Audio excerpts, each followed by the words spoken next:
ప్రభునందు ప్రియమైన శ్రోతలకు వందనములు. ఈ పోడ్కాస్ట్ కార్యక్రమం నాకు స్వాగతం. మీ అందరి కొరకు ఈ కార్యక్రమమును ప్రసారం చేయుచున్నాం. విని దైవాశీస్సులు పొందుకోగలరు. ప్రభునందు నా ప్రియమైన దేవుని బిడ్డలారా, మీకందరికీ ప్రభు పేరట ప్రేమతో వందనములు తెలియజేస్తూ ఉన్నాను. ఈరోజు మన యొక్క అంశం Jesus took on human from a dwell among us. మన మధ్య నివసించుటకు యేసు మానవ రూపం ధరించాడు. ఎంత చక్కటి మాట కదండి.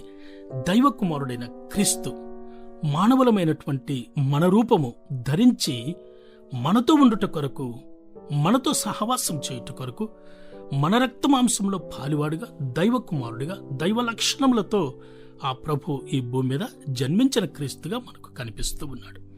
అందుకే ఆయన జీవించిన ఆ కొద్దిపాటి దినములు, ఆయన సహవాసం అంతా కూడాను ఆయన అనేక ప్రాంతములు తిరుగుతూ వారిలో ఒకడిగా ఉంటూ ఆయన ఈ లోక యాత్రలో తండ్రైనటువంటి దేవుడు ఏ పనినైతే అప్పగించి భూమి మీదకి పంపించాడో ఆ పని చేయుట కొరకు ఆ ప్రభు చేసిన కొన్ని గొప్ప కార్యములను మనం ఆలోచించుకోగలిగితే, మొదట యోహాను 1:14 ఆ వాక్యము శరీరధారి అయి కృపా సత్య సంపూర్ణుడిగా మన మధ్య నివసించను. తండ్రి వలన కలిగిన అద్వితీయ కుమారుని అనగా జనదైక కుమారుని మహిమ వలె మనము ఆయన మహిమను కనుగొంటిమి.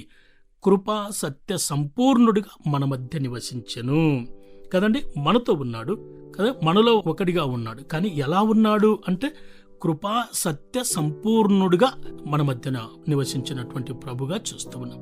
నేను దైవ కుమారుణ్ణి, నేను ఇలా ఉంటాను అన్నటువంటి ప్రత్యేకత ఎక్కడ కూడా ఆయన చూపించలేదండి.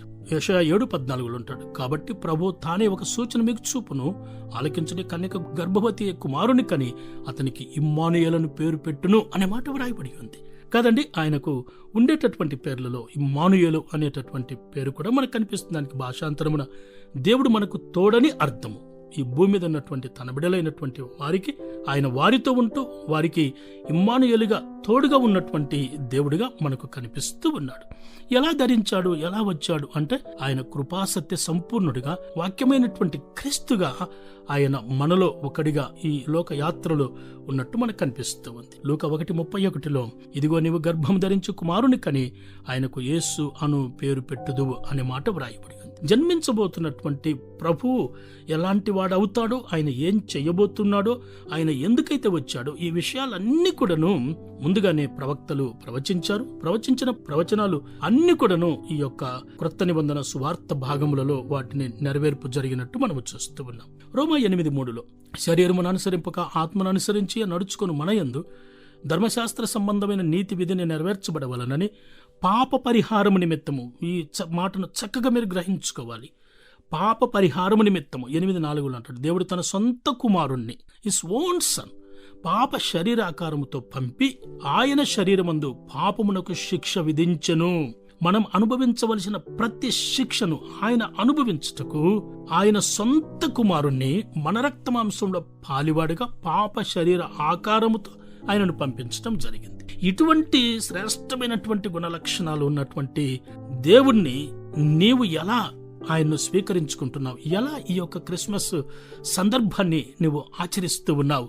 ఫిలిప్పీయులకు రాసిన పత్రిక 2:7 పౌలు గారు ఒక గొప్ప మాట రాశాడు. మనుషుల పోలికగా పుట్టి దాసుని స్వరూపం ధరించుకుని తన్ను తానే రిక్తినిగా చేసుకున్నాడు. మానవుల పోలికగా పుట్టి, కానీ ఒకటి గుర్తించుకోనండి, ఆయన దైవ కుమారుడు కదండి.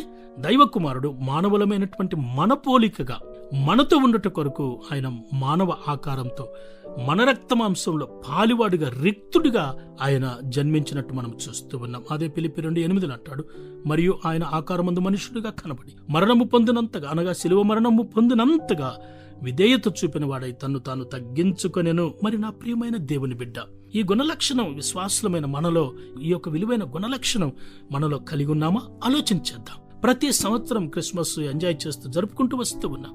కానీ ఆయన పుట్టుకలో ఉన్న ఆ మర్మం, ఆయన వచ్చిన ఉద్దేశం, ఆయన మనతో నివసించేటటువంటి ప్రధానమైనటువంటి ఉద్దేశం ఏమిటో ఎప్పుడైనా మనం ఆలోచించామా?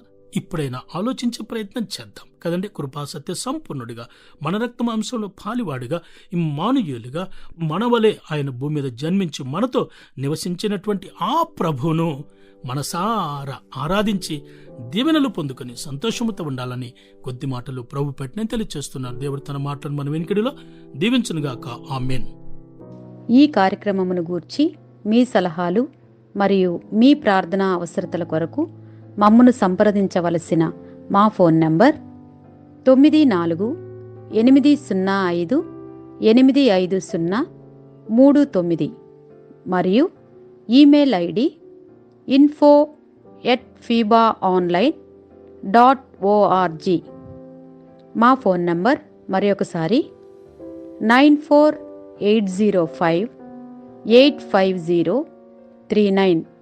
Email ID info@fibaonline.org.